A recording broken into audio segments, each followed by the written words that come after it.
Clock, though the clock is a minute late, we're going to start out with the Pledge of Allegiance.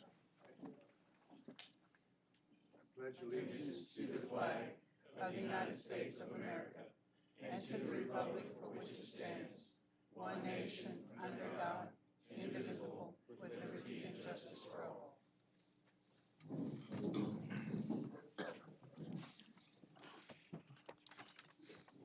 I'd like to note that everyone is present, except for Paul Pelosi. He's out of town on personal family matters.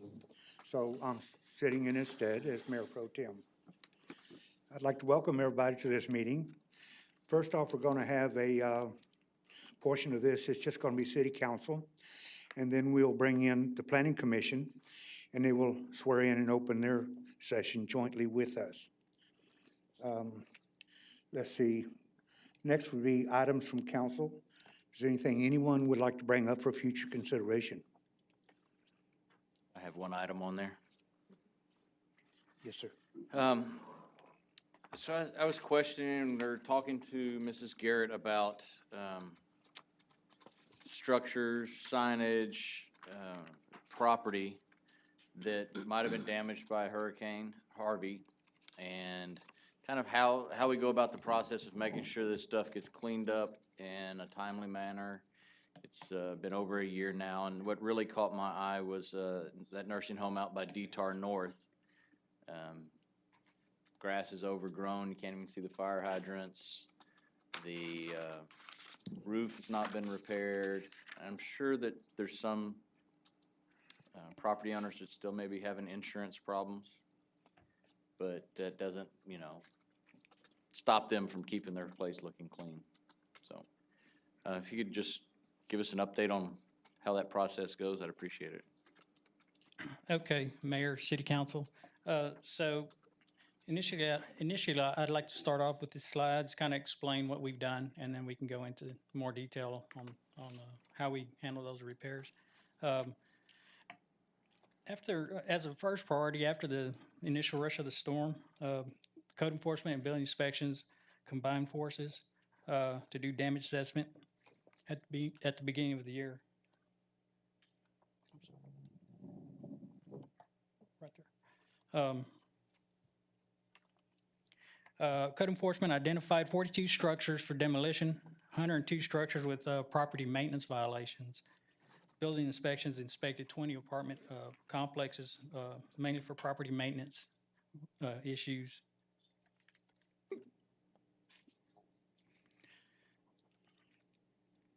During that time, code enforcement relaxed traditional enforcement activities for the last half of 2017 and assisted the building inspections department.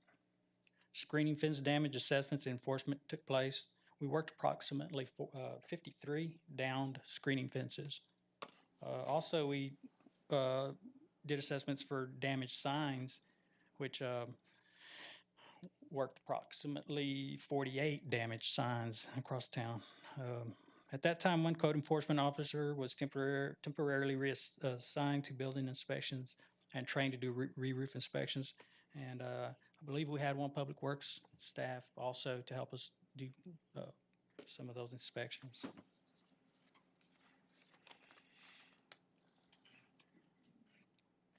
This chart here is shows the code enforcement numbers as we have in our software. As you can see here, the average versus the fiscal year last year. Average all complaints was 3416. Last year is 4138. Increase in environmental nuisances. Substandard structures showed a considerable increase. The Building Standards Commission cases, average 5-year was 16. We held 33 this last year, which addresses the substandard structures. We held about 3 meetings average per year, which we did this year as well.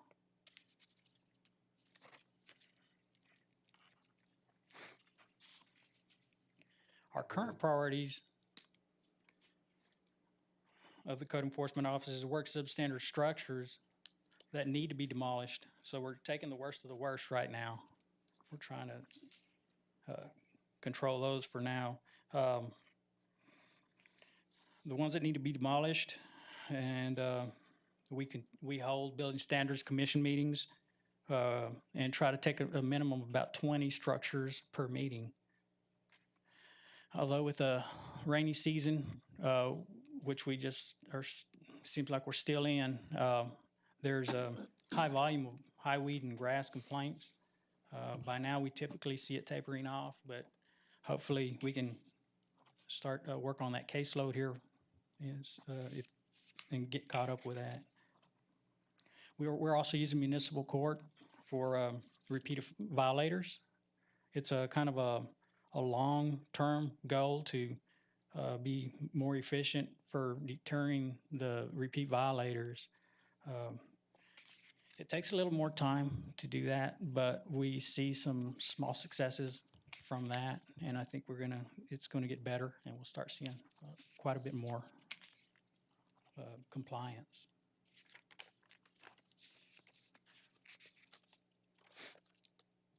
Our current assessments, for preparing for this meeting, we performed windshield inspections, assessments last week to reevaluate all the properties that had maintenance issues. Those maintenance issues need to be addressed, but they're not bad enough to where we have to take them to the Building Standards Commission for orders to repair or orders to demolish. So with property maintenance issues, you typically see tarps on roofs, damaged roofs, siding that's blown off, windows that are broken, soffits that are hanging, maybe some brick has fallen off the walls, but they're livable. And so those are kind of the property maintenance issues that we put on the back burner. We're trying to work the worst of the worst right now. For instance, the one that you brought up, Mr. Bachnight, we have notified the owner of that structure. It's not as bad as it looks. It's ugly, for sure, because the roof is all, it seems like the tarps blew off of it, and but the structure is secured by the owner. We've sent notices out. They've chained all the doors, closed, so it's secure. There was one door that was not latched, so it was open, but we just pushed it and latched it. So somebody's watching over it. We've got contracts on to mow it any day now. We can get on there and mow it, and that seems to be the case with a lot of our work. Is we get due process, and we finally we're able to get up there and get it cleaned and notify the owners, let them know that there's these issues with their buildings. I don't believe that owner is local. I think they're from out of town. So we don't have someone we can just call and talk with.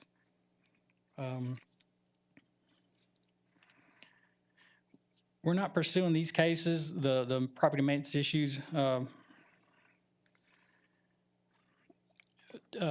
This last year, but we're going to start pursuing them because most of the owners know that they have problems with the buildings. A lot of your homeowners, they don't have insurance. They waiting on the insurance. The insurance wasn't enough, so we're talking with them now. We're starting to push and say, so when, why, what can be done.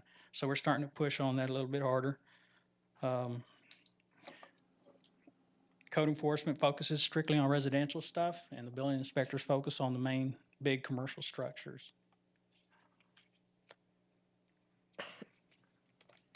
Okay. I'm sorry. I'd entertain any questions you may have at this time. How do we handle signage?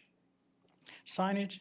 Like commercial signage, take the Church's Chicken there between Crestwood and Mockingbird. I think the churches might have shut down now, but that sign was taken out by the hurricane. Mm-hmm. It was never repaired, and now it's just still a broken sign. Okay. Signs are handled typically the same way. We notice a sign, we send out notices that the sign's in, dilapidated condition. We contact the owner, let them know that there's an issue there, that the sign either needs to be repaired, maintained, or taken down. And we've had considerable amount of signs to work on this year. So what are our numbers that are open cases right now? So, You say we're working the worst of the worst, but what is that? I mean, we've got, it falls under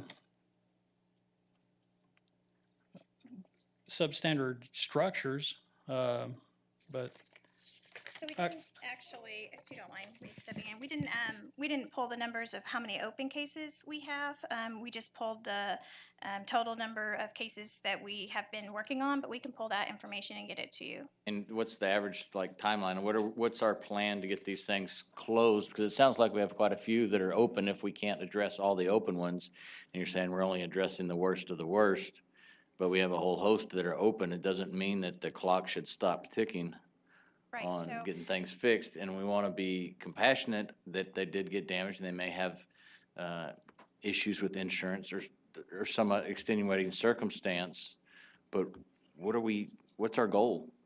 so we have, proactively, we work on the worst of the worst. When we're driving through the city and we see the structures that look like they're gonna be caving in and are imminent health, those are the ones that we proactively work. All of the other types of cases, generally, we work on a complaint base. So it's a priorities. We do not have the staff to proactively work all the violations that are out there. Okay. I understand we're trying to bring this up to standards and everything. Personal story, had a shop on Rio Grande, lost some soffit in the hurricane. It got fixed last week. And I've been trying to find a sheet metal man to fix it since a few weeks after the hurricane. What if you just can't find anybody that gets the work done? Now, the fly-by-nighters, they'll charge you $10,000 for a $5,000 roof if you got the insurance to cover it, but that doesn't mean the work's gonna get done properly. And we hear a lot of that as well in our office. I'm trying to figure out how we balance this on this ball to be compassionate to people that have lost damage. By the same token, to be firm enough, you need to get this cleaned up. But if you can't find anybody to work, that's a different story. How do we write that? I don't know, but to me, it sounds like right now we don't really have a plan on how we're going to drive some of these things to closure. I'll be glad to work with Julie and Rick, and we'll try to answer your question more satisfactorily. Okay. When you spoke to me, you said you wanted to know the process, and so I apologize, we looked at process and not Well, fully it's- answering your yeah. question, but I focused on what you had asked for, but we'll go back and look at it. I noticed, I was telling John the other day, I've noticed just driving around town, there seems to have been quite a few signs being replaced over the last few weeks, quite a few awnings being replaced over the last few weeks. So where you wondered what was going on. And so I assume insurance has been settled and they've been able to contract to get that done. So I've seen movement in that area, but we'll work on it. So we'll give us. But I did ask about process. Process is Yes. how to drive something to resolution. Sure. Well, Sure. and right after the storm, we did some shifts. We shifted code enforcement to assist with the building activities. And the goal eventually would be to shift the building inspectors to code enforcement, but we haven't seen a decrease in our permit activity. There was one slide we didn't show you. Our 5-year average on all permits is 4,200, and for fiscal year 2018, our total permits were 8,000. And now that we're a year into it, we're seeing some of the larger type projects come through. We have quite a few multifamily permits that have recently been opened. And so that's the juggling act that we're struggling with. Okay, Thank you, Lex. thank you. Thank you, Rick. May I make a comment? I think that we have a lack of contractors out there that are, available because they're either doing a job or, they're in the process of finishing a job before they can take another one on. So everybody has to wait their turn if they want, the job done good. Well, Well, and I know Rick and the staff visit with the owner to see where they are in those processes, so to try to work with them, knowing the situation we're in this community. right, So, that's true. thank you. Are there- I have one Yes, ma'am. question. I had a constituent call and I'm trying to figure out, okay, he told me there was a big pothole when you cross Rio Grande right there at the, what is it? Burger King? In Jordan? Going south, he said. I tried using the website and I could not maneuver. So if I can't, I know somebody Okay. else really can. It wasn't, user-friendly to me. And if I was gonna have to give directions, I said, I'll just bring it up at the Sure. meeting. So Rio Grande near the Burger King down. Yeah, by- going south, he Southbound. said, Yeah, okay. across from that empty. And another thing is, I know that we had a leak on Airline right there by Palmetto. Well, if you go by just about half a block down, there's water in the street. It's been there a couple of days. I was waiting to see if maybe it was just going to, dissipate, but it's still coming up. So Okay. it's just a small leak, but it could be part of that whole repair job. Sure. And Donald's taking notes too. Yeah. Thank you. We'll look at it. Okay. Thank you. So any other? Yes, I think the Public Works Department and Mr. Reese ought to be recognized for doing a real good job this past week. Had a really, really tough day. Some major line breaks, and Mr. Reese was on it. I'm sure he notified everyone here, and the crews did an excellent job. Thank you. Got 3 major lines done all in one day? Mm-hmm. That was good. 4? I didn't know about the 4th one. Yeah, that 4. was 4. Yep.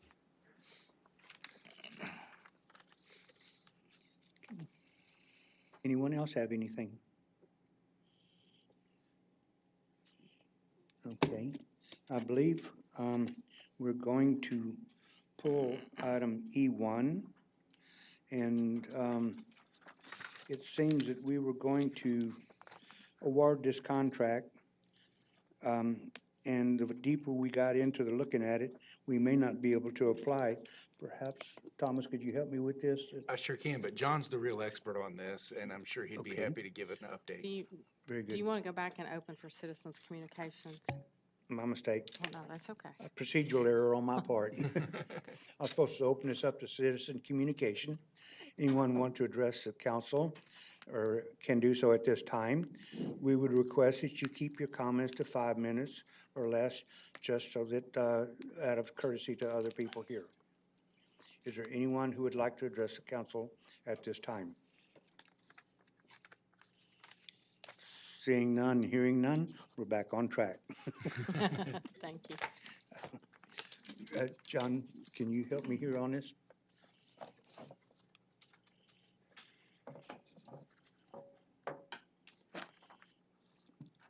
Yes, sir. The, excuse me, the first resolution that you'll see on your agenda is one of 3 resolutions that would authorize contracts for some engineering services related to our hazard mitigation grant applications that GrantWorks is assisting us with.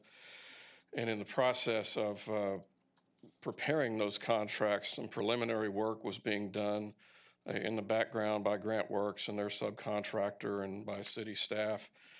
And we got to a point with these 2 projects in doing some very preliminary benefit cost analysis calculations where we determined that there's essentially no chance that either of these projects are going to produce a benefit cost ratio that will make it through the FEMA grant application process. If we were even close and getting in there and doing some more analysis and some more data gathering would get us over that positive BCA, I would be continuing to recommend that we move forward with this contract, but I just can't, I can't recommend that we enter into a $40,000 contract to pay Civil Corps to basically prove what we already know.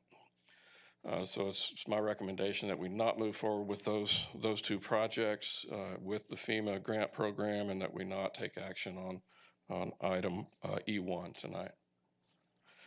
I can get you a much more detailed and thorough explanation of that whole process and the BCA tool that you have to use and the FEMA hazard mitigation grant program application process, but it would take us probably longer than our work session topic tonight. But that is my recommendation for E1 tonight. Point of order, can that just be pulled, or do we need to vote to not approve it? Because we haven't put a motion on the floor, we can simply skip that item and move right on. Okay. Okay. The next item on the agenda is E2.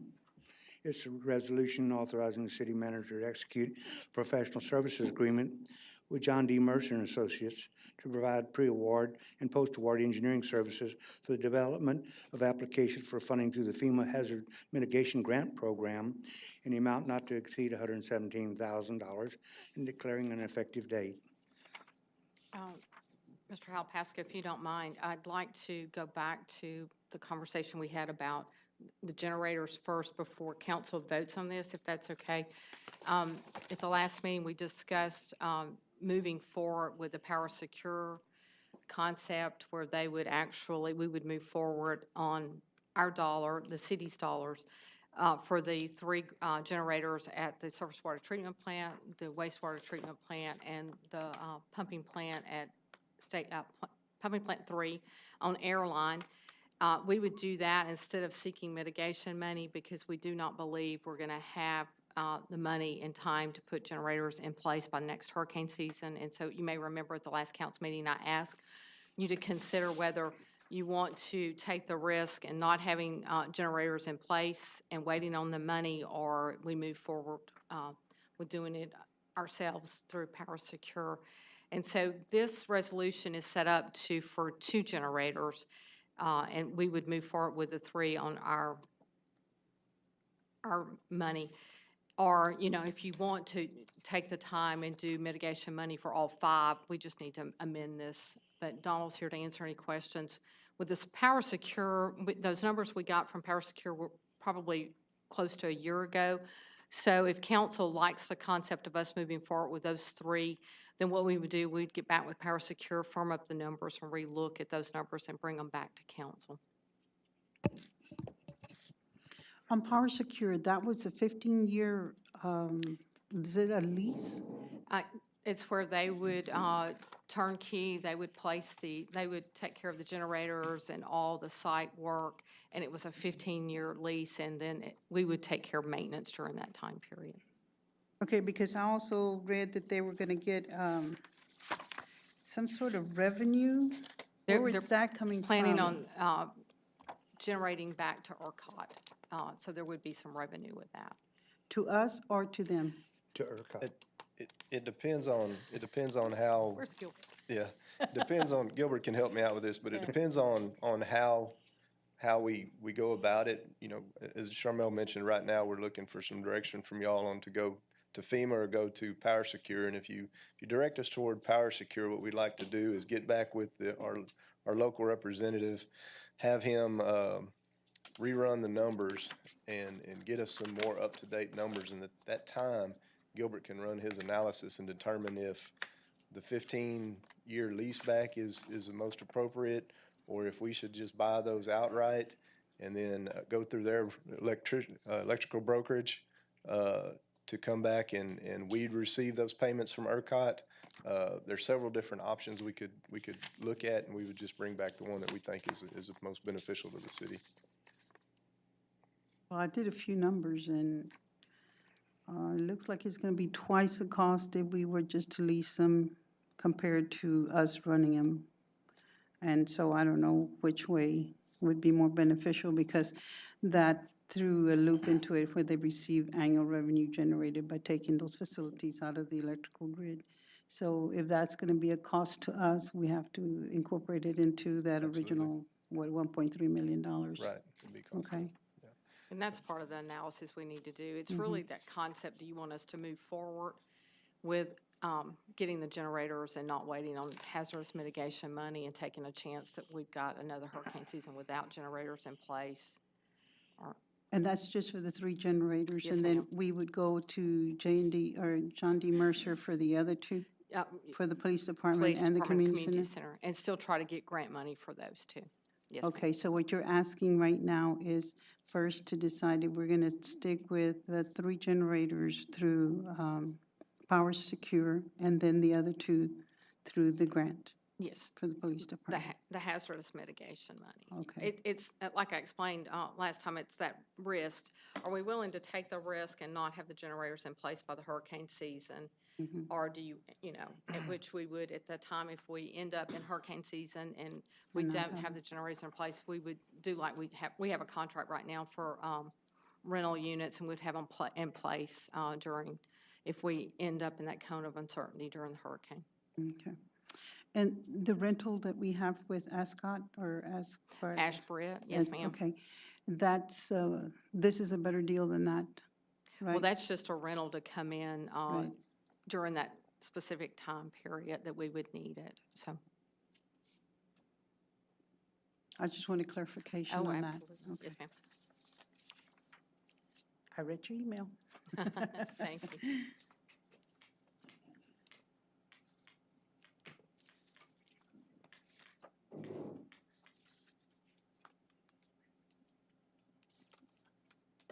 I'll entertain a motion. I move that we accept E2. I'll second. Okay, we have a motion and a second. Now, let me clarify, this is just for the 2 generators for the police and for the community center? That's correct? Okay. I think it's important to point out that this is not to exceed $117,000, but for pre-award services, where they're trying to help Grant Works with the application, it's not to exceed 10,000. Is that correct? I believe that to be true as well. So, the application that we have with the HMGP program is for full generator to be supplied for these 2 facilities? Our initial notice of intent was for quick connects at those locations, not permanent generators, but in working with Grant Works, when we first got started on putting together our proposed list of projects, we agreed that it would make more sense to go ahead and apply for permanent generator installations at both locations. Okay. And what, the $107,000 for post-construction or post-award fees, what's that entail? That's the actual final design, that's the final benefit cost analysis work, it's the final scoping, final budget, bid services, the whole, all the way through the engineering side of implementing those projects. And that's only if it gets awarded, Correct. and there's no time limit on that $107,000 price? Because we don't know when these grants are gonna go through. Oh, no, that's good for this round of this grant application, and those. If it's 5 years from now, it's still good. 5 years from now, I don't think the money's gonna be there, but yeah, I mean, The rate it's being good for moving, I this, wouldn't for call that this a- allocation of Think it'd be HMGP money. Okay. The one at the community center and one for the police department are probably less, I guess, trying to think of the best way to say it. But when we lose water, the water and wastewater and the station on airline, the water treatment plant, those are highly critical. Rather than waiting for FEMA on that, we'd never make the hurricane season. On this seems to be less critical because we can back up a generator, tie it right in. Right. Just my thought process.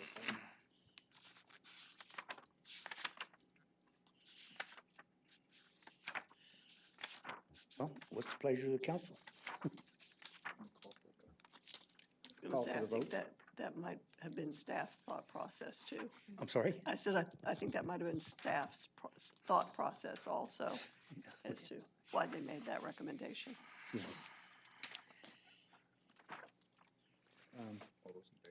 All those in favor? Aye. Those opposed? Look like the ayes have it. E2 is passed. E3 is a resolution authorizing the city manager to execute a professional services agreement with Victoria Engineering Incorporated, doing business as Urban Engineering, to provide pre-award engineering services for the development of applications for funding through the FEMA Hazard Mitigation Grant Program in the amount not to exceed $50,000 and declaring an effective date. So moved. Do I have a second? Second. Okay. Discussion. So what, this pre-award amounts $50,000. I know the scope is different. Floodgate hardening and replacement project and stormwater pump station project. Can you explain those two projects? Yes, so there's two separate projects. The floodgate replacement project, there are a series of 5 floodgates that we have along the Guadalupe River that under normal circumstances, when the river's down, they allow water, local rainfall that occurs here to flow out into the river as part of the drainage system. Those are very old floodgates. They have maintenance issues. They tend to get jammed open with debris or logs. And the problem with that is, and when that happens, the river comes up, those floodgates close to keep that river water from backing up into the adjacent neighborhoods. If they're not functioning properly, water can back up into those neighborhoods from the river, even if it's not raining locally. So the project there would be to either harden or, more likely scenarios, to replace all 5 of those floodgates. The concern there is not only for what's happening today and has been happening in past years, is the concern that one of those gates could fail, and to get new systems in there to replace those older pieces of infrastructure is the purpose of that project. And there's a map or a series of maps in your packet that show the locations of where those floodgates are located. The stormwater pump station project is related very much to the floodgates in that during times of river flooding, when the Guadalupe River is up to a certain elevation, again, those floodgates are closed to keep the river water from backing up into the neighborhoods. If the river is flooding and we have a significant local rainfall, there's nowhere for that water to go. Floodgates stop that water, trap it in the neighborhood. It rises and causes flooding, localized flooding. Our solution to that in the past has been to bring in portable temporary pumps and pump that water back over the levee into the river. This project would create a permanent pump station that would do that function automatically without having to have staff going out, placing pumps and going back and refueling them on a regular schedule and keeping track of them. So in combination, those two projects we think have a significant impact on several neighborhoods along the river. And that's what those involve. And yes, this contract is for pre-award services only. And we've already, in our discussions with Urban, the way we'll phase this project is they're going to focus right off the bat on benefit cost analysis. I mean, again, the way this program works is it doesn't matter how important the project is to you. It doesn't matter what you think, how great you think the project is. If it does not fall into the formula, if the benefit cost analysis results in a negative cost benefit ratio, it's going nowhere. It's not even going to be considered by FEMA. So we want to structure this contract so that if we get to that point and we're not even close to a 1 on our benefit cost calculations, we're going to pull the plug. We're going to say, thank you for your work. We'll pay for what you've already done, and we won't be spending $50,000. If we have a more positive outcome, then we have all these services ready to go in this contract to get us ready to get that application turned in. Thank you. Any other questions? Yes, I have one. Remember I told you about the floodgates, if we could make them automatic, so you don't have to send somebody down there? I remember discussing that. I'm sure that's Just all part make of sure- what would go into the engineering design. Yeah, great, thank you. Thank you. Is there any other discussion? If not, I'll call for vote. All those in favor, say aye. Aye. Those opposed, same sign. Okay, ayes have it, thank you. At this point, Takes us to the work session. we go to a work session. That's right. Okay, we're gonna now bring the planning commission forward and meet jointly with them in a work session. And if the planning commission would please come forward.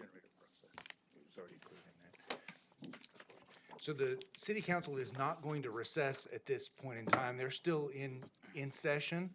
The planning commissioners are coming up now, and they will call their meeting into session, and then at that point, we will be in a joint session for the remainder of the evening. I'm just gonna drop these right quick.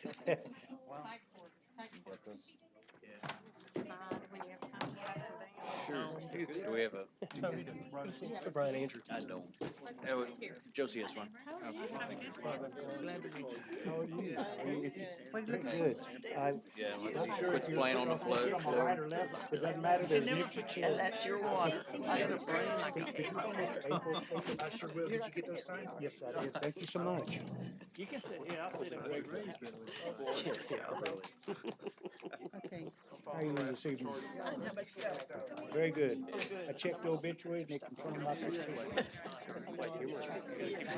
do I move over? They're trying to put another chair in here, so. You can put your chair in here. Sure ahead, yes, ma'am. That works for me.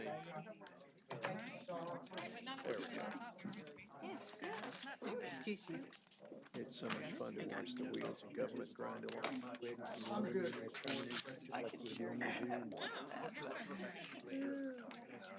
think our planning commission meetings are more interesting sometimes. Yeah. You ever watch them? I'm sorry.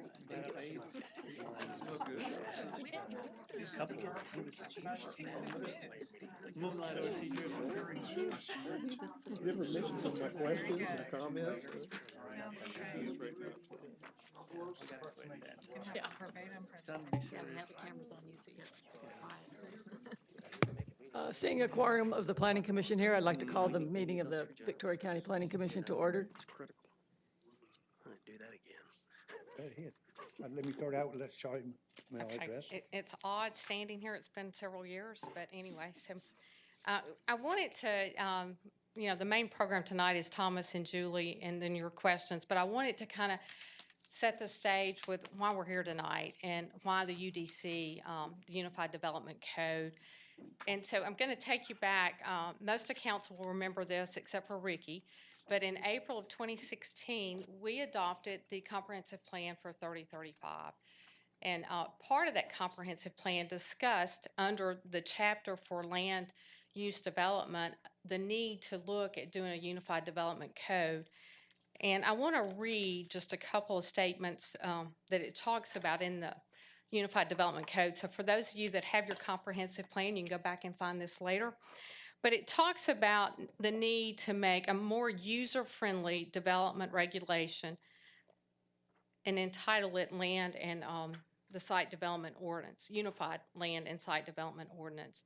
So what this will do, according to the comprehensive plan, is to achieve a better coordinated set of development-related regulations, standards, and procedures, which a UDC typically does. And so that's why we're here today, is a couple of years ago when council appointed a UDC committee to look at how to format this new code.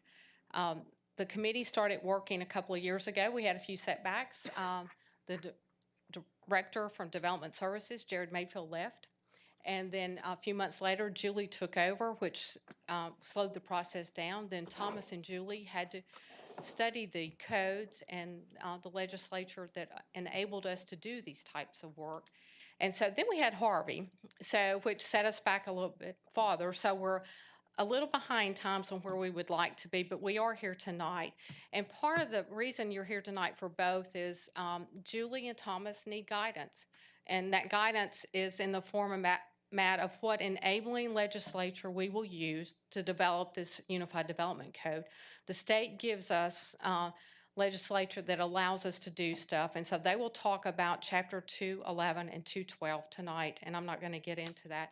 But that does set the format of why we're here tonight. And what we'll do is put this topic back on the November 20th council agenda and hope we can get a decision at that point from council. That gives you about 3 weeks to discuss it and think about it. The Planning Commission, Julie will have that back on your November 15th agenda and for your discussion and questions. And ultimately, the city council has to make the final decision on what chapters we will use as our authority.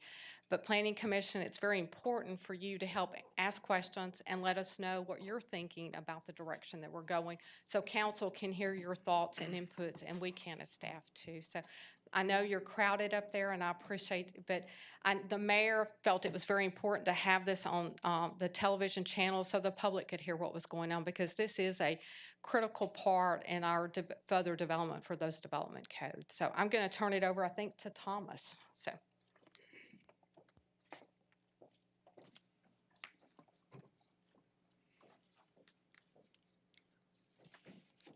This may be the most sophisticated PowerPoint system I've ever used, so I've got a lot of different buttons to push. If I get lost up here, please forgive me. Good evening. My name is Thomas Gush. Of course, I'm the city attorney. You guys all know me. What we're going to be talking about tonight is the foundations of law that are underlying the Unified Development Code that we want to project forward. And I know that foundations of law sounds like an esoteric topic that only a lawyer could love. My job tonight is to help you see the importance of what we're going to be talking about and to help you see where we need to go and the guidance that we need going forward. You're going to be asked tonight whether the city should adopt additional authority to allow for the enforcement of the development regulations that are currently on the books. The central question for you to be thinking about as we go through this is, where does the city get its authority to enforce the regulations that are on the books? Our current code was adopted in 1992, and this is section 21-4, which sets forth exactly where the authority comes from. And I really don't want to read all that to you. Can I just focus your attention right quick? If you look just at this phrase, this chapter is adopted under the authority of Chapter 212 of the Local Government Code. As many of you know, Chapter 212 of the Government Code governs municipal regulation of subdivision and property development. It's part of the larger state law. The Texas Local Government Code tries to set forth all of the laws that give cities and counties and other local governments the authority that they need to do the work that they need to do. Chapter 212 is just one chapter. There are other chapters within that code that give different authorities, different powers to local governments. But we've chosen this chapter, Chapter 212, as our enabling legislation. And therefore, we're limited by what that chapter says. So let's look right quick at what Chapter 212 says. We ask questions. At any time. All right. Do you have one now? I'll wait till you, I think you're going to address it. Okay, he's got a question coming one of these days. All right. Soon. All right, so Chapter 212 of the Local Government Code says, after a public hearing on the matter, the governing body of a municipality may adopt rules governing plats and subdivisions of land within the municipality's jurisdiction to promote the health, safety, et cetera, within the city. All right? The key phrase there, if you'll let me focus your attention again, is going the wrong direction on my mouse. Here, let me get it back where it's supposed to go. I told you I was going to have problems with this. I'm going to have to reach over and touch it there.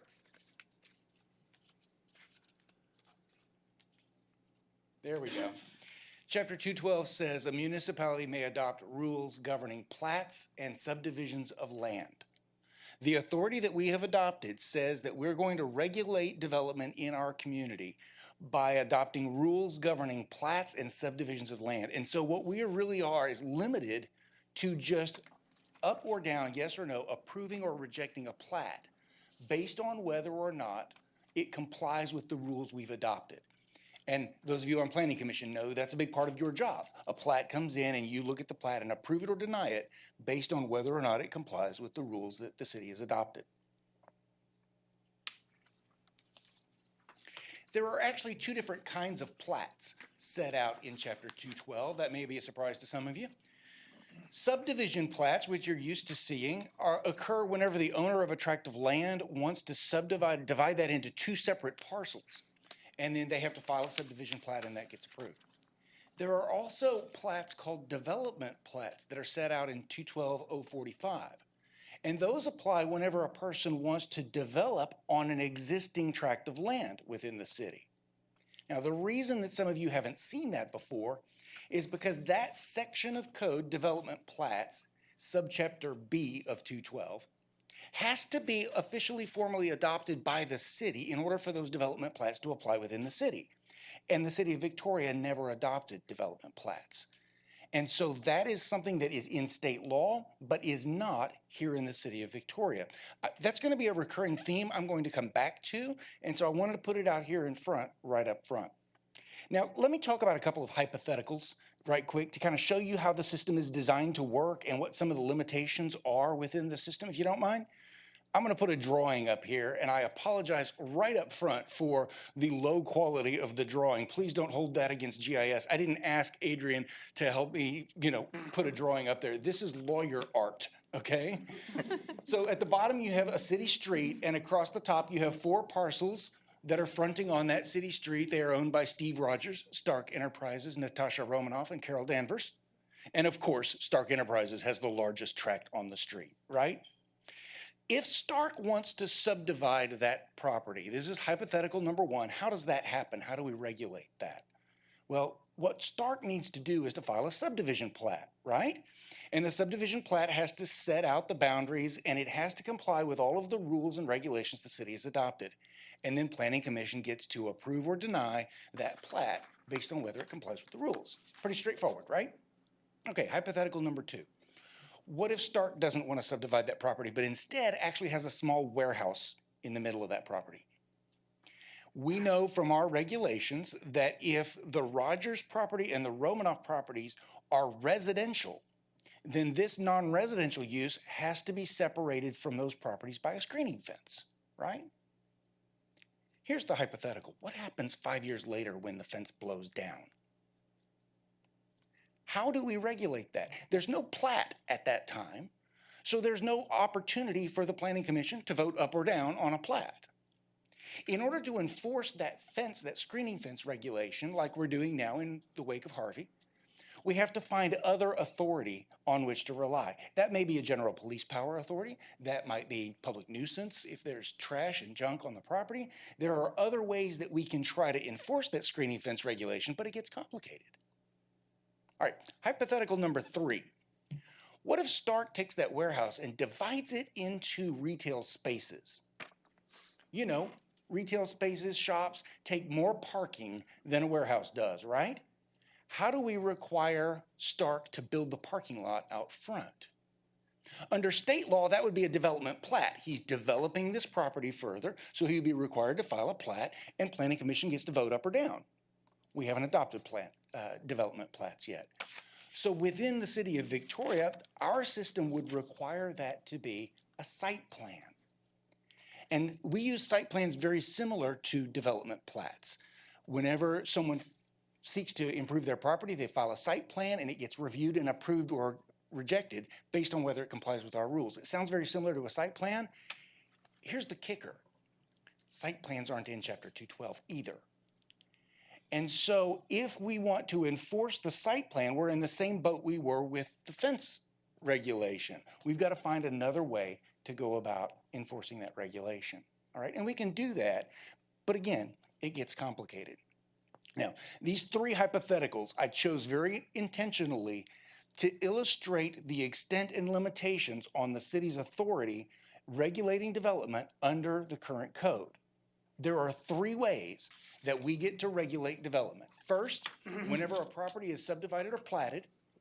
Second, whenever there's another authority like nuisance abatement that allows us to get onto that property and tell the property owner that they need to clean it up.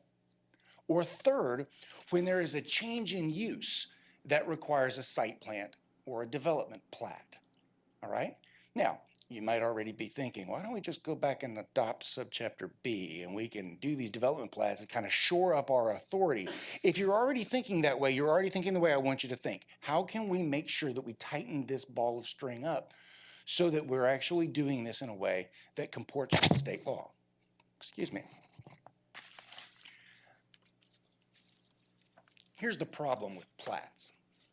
If we were to do that, if we were to adopt subchapter B, this is what subchapter B says has to be in a plat. And sorry, it's a lot of words. You don't have to read the whole thing.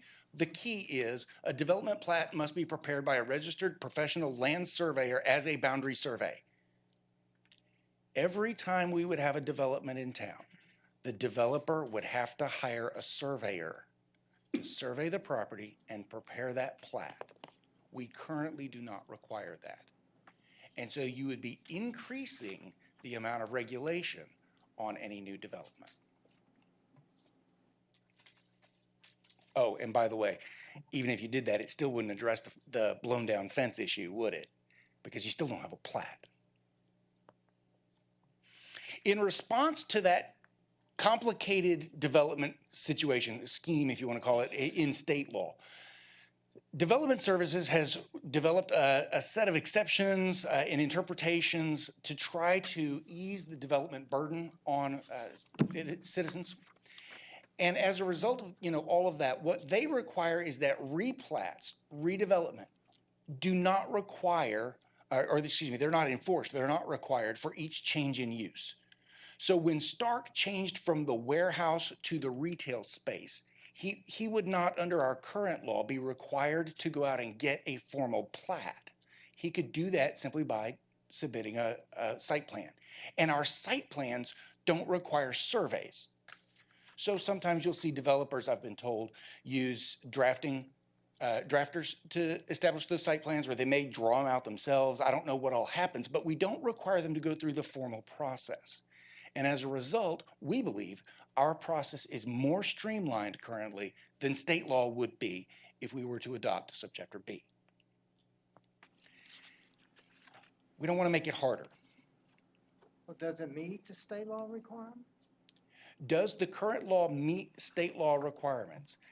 Our current code is enforceable the way it has been adopted, but it does not comply, it doesn't comport with the way the state law scheme is currently set up. Development plats were not available to the city back in 1992 when we initially adopted our process. I don't know what that sound was. Maybe I just got an email. And we never went back and readopted that. So we have not adopted that section, but our current code is enforceable the way it is. Okay. Sure, go ahead. This document that we were provided from this attorney, I mean, there's references in there that we could be challenged on several issues. Yes, sir. Oh, I'm sorry. OC is asking me to repeat that since you're not at a microphone. You said that you've been provided a document, all of the planning commissioners have, is that Carrie Bovey's memo? That sets out several places where we are subject to being challenged. And that is correct. And we should, make it very clear that our current code is valid and enforceable the way that it is. But when I say it doesn't comport with state law, that's the same thing as what he's saying when he says it's subject to being challenged. If somebody wanted to sue the city and say, your code is not currently matching or aligned with what state law says, there's a legitimate opportunity for a lawsuit there. And potentially, our code could be struck down. That's part of the reason why we're trying to address that by readopting a new code, is to bring all of that up to date and to eliminate those problems. Okay? He alludes to, I'm sorry. No, go right He alludes ahead. to chapter 211. Yes, he does. Is that just out in left field? the question is it out in left field that he refers to chapter He refers to it a 2211? lot in He this does refer to document. it a lot. And in fact, that's my very next slide. If you, Okay. all right. So remember that I said a while ago that there are other chapters in the local government code that give other powers, right? Chapter 211 is another one of those chapters, and it gives additional authority to the city. Here's what chapter 211 says. It says the governing body of a municipality may regulate the height of buildings, the percentage of a lot, the size of yards, the population density. I like number 5, the location and use of buildings. All right, we've been talking already about changes in use. If you read the rest of that, you'll not find in there any tie back to plats. This is direct regulatory authority over development is what this is. We never adopted this, chapter 211. Tonight, Julie and I are asking you to consider allowing us to adopt chapter 211 as additional direct regulatory authority that would allow for us to enforce the development regulations that are currently on the books. The reason that hasn't been done, I believe, is because chapter 211 is called Municipal Zoning Authority. My question. It's the Z word. And to date, the city of Victoria has not adopted zoning. I know it's a squeamish topic. When we start talking about zoning, you start worrying about what the citizens of the community are going to think about us adopting zoning. Before we start getting into a decision about whether it's good or bad, I think it's important that we understand what zoning is and isn't. And Julie's going to talk about that next. Good evening. So, what is zoning? I get to discuss the bad word all night. But there's 2 parts to zoning. The first is what we all think of is a zoning map, and that is the map that divides our city into different polygons and says a residential use can occur here or commercial use can occur in this location, and it can be very rigid and limiting to development. It's so rigid that whenever a city has a zoning map, even the colors on the map have a prescribed meaning. Yellow is residential, purple is industrial. We are not proposing adopting a zoning map through this process. What we want to do is look at the bulk regulations. Our bulk regulations have already been adopted under our subdivision ordinance and by subdivision authority. When you are regulating land use, you can adopt these bulk regulations by both subdivision authority and zoning authority. And furthermore, when you regulate these bulk regulations by different uses, it's really sort of a zoning function. And the city of Victoria, as I said, has already adopted bulk regulations. So I can't say it enough that we are not proposing a zoning map and saying where property can and cannot, how it can or cannot be used. We are strictly talking about the bulk regulations. And in fact, in the planning world, you actually are seeing a shift away from zoning maps and cities or communities looking towards only regulating the bulk regulations. And you may have heard of the term form-based zoning because the focus of bulk regulations is the physical development of the property and how is the form of that property. So what exactly are bulk regulations? Bulk regulations, as I said, are the regulations that shape the cities or developments. The few examples I have listed here are minimum building lines, which are setbacks, parking, minimum lot size, and lot width. They are most effective when they are adopted under both a city's zoning authority and subdivision authority. And depending on where the developer is in the process depends on what set of authority is being used to apply those different bulk regulations. So we already have bulk regulations, and they are also already based on different land uses. This is taken directly from our code, section 2181. And you will see on one column we have all of the residential uses, and another column all of the non-residential uses. These uses can locate anywhere in the city so long as the form is met. So if you have a 10,000 square foot piece of land, you can apply general commercial standards to that property and develop it. It doesn't matter what zone it's in, it can go anywhere, and we're proposing to continue that.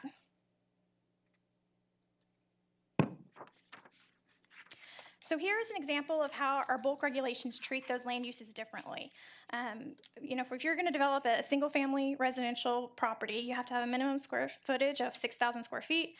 Your minimum lot width is 50. You have to have a front setback of 20 feet and 2 parking spaces. So in the platting process, you have your lot width, your lot size, and you place a setback on that plat. And then as you move to the building permit process, any building on that lot would have to comply with that front setback and also develop 2 parking spaces. It's also important to note that in the single-family residential sort of development community, changing the standards from 212 to 211 are not really going to affect it. Our properties are, whenever we're talking about development, it's really seamless whenever you have greenfield or brand new development. It gets a little sticky whenever you have the infill and redevelopment happening. And the city of Victoria is not a new city. So whenever we're talking about developing that new land, it's very easy to administer our ordinance. But whenever you're talking about a change, it gets very, very difficult. So I have some examples in change of uses, regulations, and different triggers. And you will see it says, at the time the building use or structure is initiated, erected, enlarged, or converted from one land use to another. So I could have filled 3 or 4 more slides of different triggers for whenever we have a change. And that's where we're talking about, if we're going to continue under Chapter 212, we're going to have to tie these changes to permits and development plats to be able to continue to regulate how we're regulating these changes currently. So back to what Thomas said, we are asking if we can move forward with consideration of Chapter 211, which is the direct enforcement authority. So really what this would look like is if someone is coming in and wants to change the warehouse to a retail establishment, we could simplify our permitting process to not even require a permit. We could say, go build 3 parking spaces and open. Now, I'm not proposing that we do away with all of our site plans and permits, but the 211, the direct enforcement authority, allows us to simplify the process to absolutely no permits if that's what we want. And that is why when we brought this to the Unified Development Committee, we thought this is probably the best way to go, because if we're talking about streamlining our process, we need that direct enforcement authority. Otherwise, we're looking at Chapter 212, which requires the development plats or the other authority and triggering different permits and different triggers and complicating the process. Just help me out here. If somebody has to come in and get a permit, they have to pay a fee. So would your fees go down? Those are all things to be discussed as we draft the ordinance. I mean, there's a lot of details that we can't even get into. Do we care about 6-foot-high screening fences or 8-foot-high? Should we continue those in the community? I mean, those sort of details we can't even discuss until we talk about the structure of how our ordinance is going to get its enabling authority from. I'd like to add on a little bit to that answer, if I may. It was the way we were discussing it earlier today. Tom was there when we were having a discussion about this. We're at a point in the process right now of writing the Unified Development Code where we're at a crossroads. We need to know whether to develop the Unified Development Code under Chapter 211 authority and 212 or just 212 by itself. We can draft the Unified Development Code however council wants us to draft it. It gets more complicated on staff and particularly on developers if we continue to try to stick with 212 alone. And that's why we're looking for some feedback for whether or not we can expand that authority. But going forward, we can draft it however you want us to draft it. I have 2 questions and comments. I suppose, first of all, with regards to the difference between Chapter 212 and Chapter 211 and the encumbrance it can have on developers. As an engineer who works on site plans for redevelopment on a daily basis, hiring a surveyor can cost thousands of dollars. And I do feel like if you go with 211, then you're going to be saving the development community this additional burden. My second thought and question is, I know that you mentioned, and we can say it in so many big red letters, We are not adopting a zoning map. Staff does not have the authority, if we go with 211, to even, adopt this type of thing in-house. That it has been and always will be at the discretion of council. So even if we go toward 211, there's no way that that's going to get adopted in-house just by city staff. It's always going to be the prerogative of council, correct? Okay, thank you. Yes, certainly that process would be set out in the code that would be adopted by council, and then therefore it could only be amended by a vote of council. If I understand this correctly, this is more of a shell where we proceed to fill up that shell and the rules that are gonna go in it. It's gonna take a long time after that. What structure do we want to use to support this? That's the open question tonight. So if the city were to go towards chapter 211, do you have to allow the city to have all the authority as outlined in your slide on page 14, where it goes through section A of 211, the authority, 1, 2, 3, 4, 5, 6? Because I particularly don't like saying the location and use of buildings can be regulated by the municipality. The short answer to your question is That's the zone part that I don't like. Yeah, the short answer to your question is no. You do not have to give the city the authority to go to the full extent of chapter 211. 211 sets the outer boundary, and then it's up to a local jurisdiction to decide what parts of that they want to actually implement in their code. You have to adopt the entire subchapter to give you the authority, but then what you do with that authority, you set out in your local code, and you can define that however you want, all right? I would, however, and Julie may want to jump in on this part as well, I would, however, urge caution when you're talking about extracting certain portions out. The part that you just referred to, regulating the use of property, that's the part that gives us the authority to regulate changes in use and to apply those parking lot requirements and the screening fence requirements when Stark chooses to divide that warehouse into retail space. And so I understand what you're saying. You don't want there to be a zoning map and you don't want to adopt authority that may lead to a zoning map going down the road. I think that's how I interpret what you're saying. Yep, I don't want to even open the door. I understand where you're coming from. But at the same time, we don't want to restrict our ability to directly enforce the regulations that are already on the books. And so I think that's going to be a complicated process. You're on the committee that'll be helping steer that and draft the Unified Development Code itself. And so I think it's going to be a long process of making sure that in each section, we look at exactly what authority the city is given. Those regulations would be adopted by council? Yes, and so that was the very, attorney answer. As, a practical planner, we would end up with a book, a subdivision slash zoning regulatory book like we currently have called the Unified Development Code, and it would look very similar to what our current book looks like, but it, streamlined as we've discussed. Like, do we want the 6-foot fences or the 8-foot fences? And so that book would come before Planning Commission and ultimately City Council for adoption. And so everyone would know exactly the rules that we're trying to regulate. So if I wanted to put a trailer house in a historic district, I could do so now, but I couldn't later? No, I couldn't now You can't either, now. Because we're already Yes. can't have it in the historic district. So we already have some form of zoning.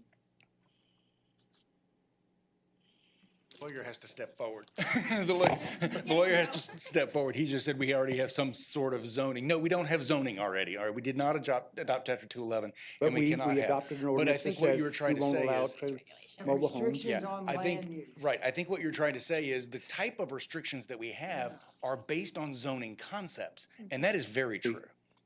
Can you elaborate a little bit more on the form-based zonings being, that's sort of how it's progressing? I mean, we could potentially be looking at that versus the scary maps with the colors and all of that. So the form-based zoning ordinance basically says, your lot size has to be this big for this use, and your buildings, and some you actually have requirements to set back on the street. If you're, say, in a very urban, historic type area, that you actually have to have the building on the building line.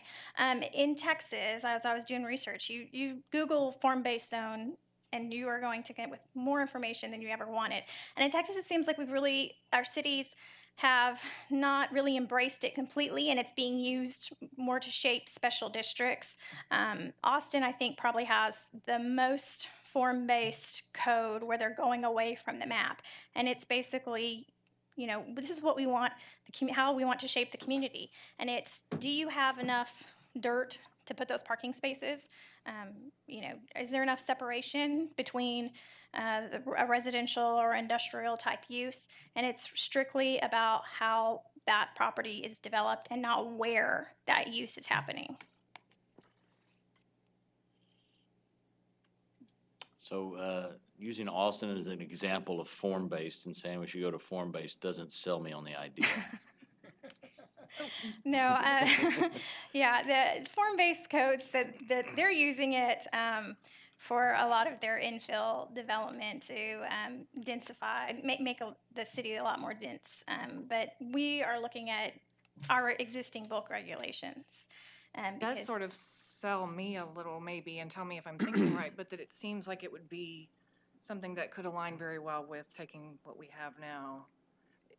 Is that what you guys think, that it would align very well with what we have to transition into that? It's the same structure that we currently have. Right, that's But it kind of would why I make everything asked. you do legal, Yes. There you go. as opposed to what we're doing The now. lawyer has to step forward again, Mary Ann, thank you.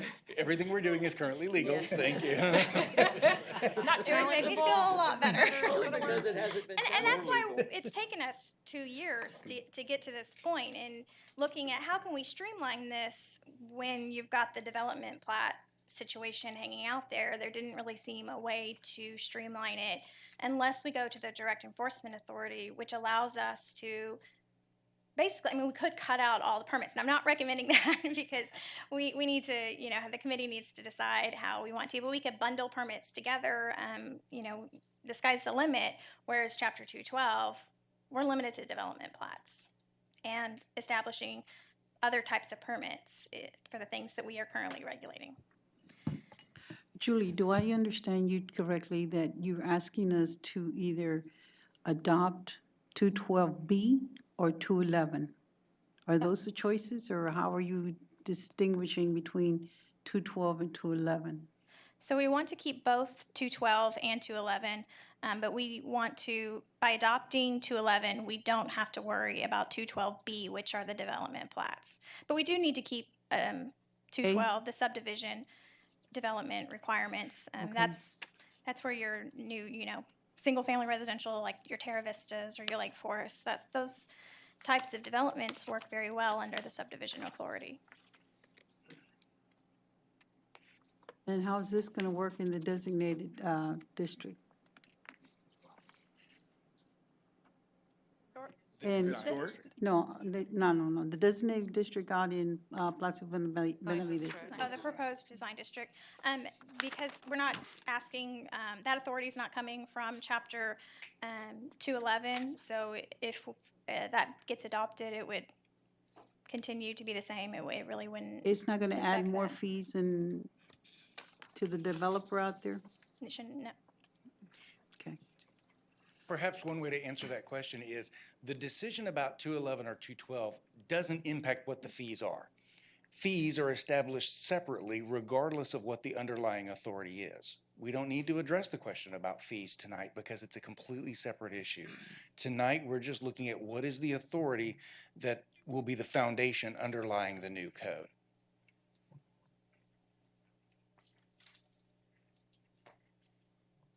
And you're not looking for an answer until 3 weeks? Yeah, 'cause I really need to pull both 211 and 212 and read them in its entirety to Yes, sir. understand what's in there. I don't want you to get up there and say, if you like your developer, you can keep your developer. And I know when I read carefully 211, Jeff, as you're reading that, just pay particular attention to the mays. It says cities may. And I think that's very important as we go forward with this project, is the mays. Not shall. It's not shall. No, sir. Was I acting like a lawyer? You're good enough. Well, and I'll be really honest with you, I do not want to administer a zoning map. They can be very rigid and difficult, but if we're gonna, like I said, continue to look at the things that we're currently regulating, that direct enforcement authority is the way to go. Yes, sir. I'm sorry, I was taught to raise my hand if I wanted to ask a question. What happens to the developments outside of town? Because those are the most important ones, because those are the ones we have to live with later on. They're not mentioned in this as far as I can see. Yes, sir, you're right. The other thing is, I lived on Polk Street in my younger days, and unfortunately, there was a car that was forced off of the road, and it struck a kid who was waiting for a school bus and killed him. And I have a fear of streets that are 26, 27 foot wide, because you have no warning if a kid jumps out in front of you. Would this code include something like that for safety reasons? Okay, let me take those two questions in turn. First, the extraterritorial jurisdiction, the ETJ, is the area around the city where the city does have some authority to implement regulations. 3 miles? Three and a half. Chapter 212, what we currently have in place, allows some of our regulations to be implemented within the ETJ, but not all of them. Chapter 211, zoning authority, does not extend into the ETJ. So whether you adopt 211 or 212, it will not impact the city's ability to regulate within the ETJ. And of course, beyond the ETJ, the city has no regulatory authority. Okay, so really that question about what can we do within the ETJ to regulate is not going to be impacted by this question. And then secondly, I'll let Julie talk about the streets, but I think that's probably one of those details we will get to later. Yes, the short answer is, the subdivision ordinance requires that the public right-of-way be dedicated. And then as far as the widths, we can either move all of those regulations to the engineering specifications and standards, or we can prescribe and say what our minimum widths are going to be for the actual pavement width. And I don't foresee huge changes in what we're currently doing, what our ordinance currently says on that, but that's up to the subcommittee and ultimately Planning Commission and City Council to discuss as we move forward in crafting the new code. One thing that I see that's coming that we need to prepare for is the 55 and older group, because there's 10,000 a day that are retiring in the baby boomers.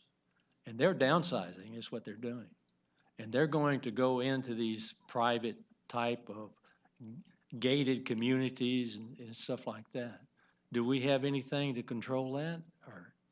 And that's within the city limits. We could have that, we could choose to regulate those type of things. So for example, if we have an elderly apartment complex, we could choose to reduce the parking standards, thinking that there's not as many drivers in the complex. But those are the details that we can't even start discussing until we find out how we're going to structure our new ordinance.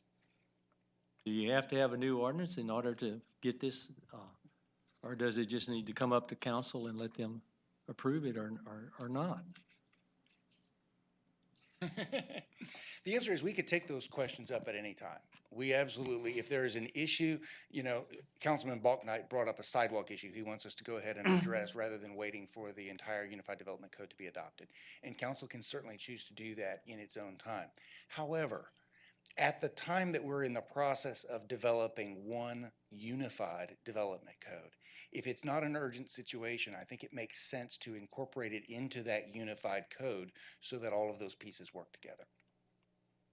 Wouldn't it be a good idea for the city and the county to come together and work on some type of code that would benefit the city later on and yet still help the county as far as the county is concerned? I understand that the county is considering some development regulations of their own. I have not followed that process because it does not impact the city. The city, of course, has its own regulatory authority. Do you want to talk more about that? Well, and we actually have the authority. We have an interlocal agreement with the county to regulate the subdivision regulations within the ETJ. Now, the county is limited in their development authority. The city has many more powers available to him, such as Chapter 211. So we already sort of do that, or we already do that in the ETJ. I would, I'll just point out that the county has adopted development standards for developments out within the county, and the interlocal agreement is being reviewed between the two jurisdictions, and she's right, the county does not have the same jurisdiction that the city has. It just seems like it makes it easier if they work together and develop this so that later on, when the city grows, and it's gonna grow, that this is already covered or taken care of.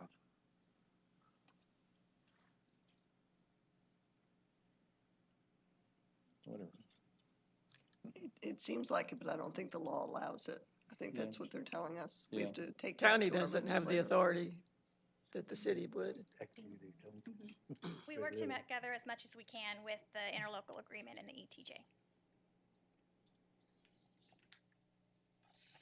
Possible to put together a slide with like a pro and con or something like that? I mean,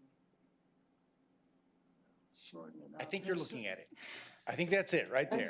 That's it. Plain and He simple. asked if it was possible to put together a slide with the pros and cons, and I think that's it. Chapter 211 provides direct enforcement authority of the regulations that are on the books.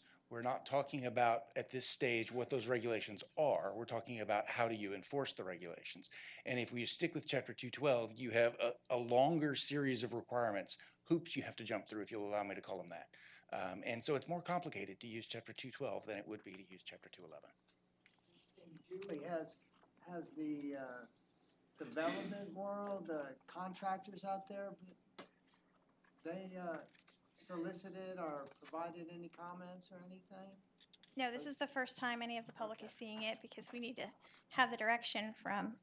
So maybe Jeff's comment Our that we need a policymakers. few more months, maybe solicit comments or something? Well, I don't know. if We're I looking may at interject weeks. here, Weeks? Weeks, not months. Well, now the No, actual. but I mean, didn't you, I thought I heard you say you wanted more time? Well, I was asking, I wanted to make sure I understood that I think y'all in the planning commission are gonna look at it in 2 weeks and city council in 3 weeks to give direction to planning department to know which way to pursue redoing the Unified Development Code.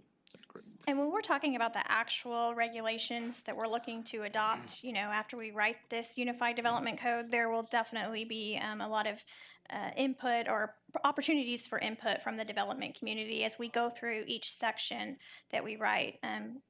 We hope everyone will know the code as well as the planners by the time we get to that point. Well, is the bottom line that if for some reason Planning Commission and Council decided they didn't want to go with 211, are you also saying that you would be in a position of wanting to adopt Subchapter B of 212 and have development plats? I mean, is that where we would have to head to be able to have a structure?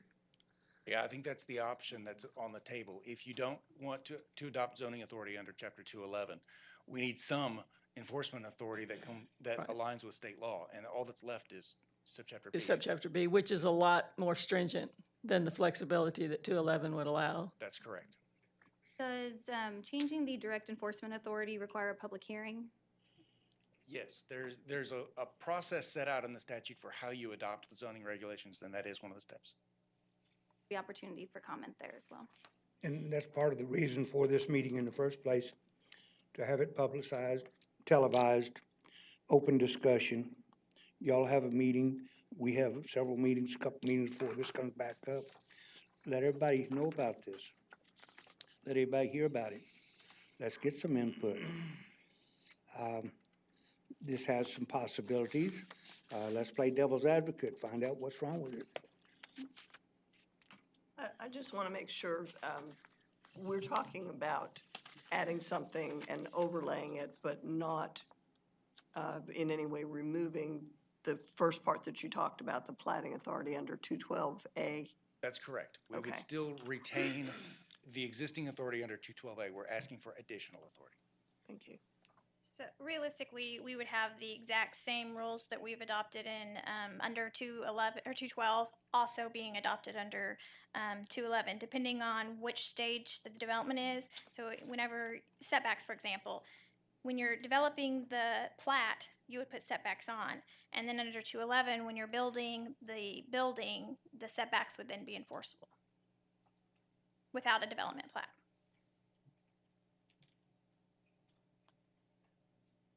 I could see how this would allow for a little more consistency than what we're presently doing.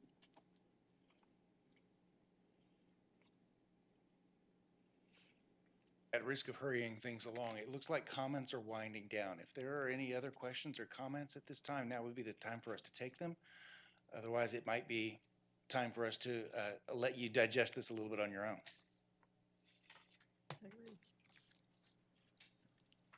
Chairman, did you want to close? Jeff kind of did it for me. Just as a reminder, we'll take this back up November 20th for City Council. Planning Commission will talk about it on November the 15th for direction. We are looking for that direction to create that structure of how we will go about setting up the unified code. Mr. Hike asked a good question about the pros and cons and the list, adopting the subchapter B under 212 or going ahead and adopting 211. And what I will encourage council and planning commission is not to be fearful of the zoning word. Look at what it enables us to do. So we are trying to make it a little simpler and streamline the process. And, internally, we talked with staff about, I think people are a little hesitant when government says they're trying to streamline something or making things easier. And so I can understand where people may be fearful of Chapter 211 because it does use the zoning word. But to reemphasize, we are not advocating adopting a map. And that's where I think people are concerned about us telling you whether you can do a residential or commercial or what can be on that map. We are not advocating that. And the form-based, codes that Julie talked about. So, we already have bulk regulations in our code. So we're doing a lot of things. We just need that authority to continue doing what we're doing. But at the end of the day, I think this will take well over a year to get through all these individual codes with the subcommittee and then back to Planning Commission ultimately for council to decide. But we're at a point here where we've got to know what the structure is going to be. And so we can go one way or the other depending on what the final decision is. But we would like that done, if possible, on November 20th from the City Council, who ultimately has to tell staff what to do. So, we like to have organized development in a city. And I think that's why people live in a city, is because you do have organized development, and these codes allow us to do that. And I'm looking forward to having it all in one chapter, and I think people that develop will also like having all the information in one chapter and make it a lot easier. So, but with that, Mr. Halapaska? Well, so much of code is the fire code. We don't set that. Southern Building Code, we don't set that. Electrical Code, we don't set that. We What- adopt We adopt a Yes. version of it. Yeah. So I guess that isn't exactly correct, but it is close. And so when we see these building codes, Southern Building Code, Electrical Code, Fire Code changes, those we don't do. We adopt it as a block, but we don't change those rules. And Those are sometimes we can make local amendments to some of the codes that come down. And in we- some cases, and we do- are able do to. what? I guess that's incorrect. Not energy is what Julie's But not reminding. group. Jeff's working on that, though, so. Yeah. Keep up the good work. But no, so, but as far as our presentations, we're finished. If there's any more questions, we're glad to. I guess Marion can close the meeting Oh, and then. yes. Julie What said else do we- Mary Ann needs to close the meeting. Planning Commission is adjourned. You did great. And then City Council can do the same thing. Yep. So we do. You gotta adjourn them. Yeah, oh, adjourn y'all. For a while. Yeah, no, we gotta stay after school. I'll see you on. Thank you, thank you.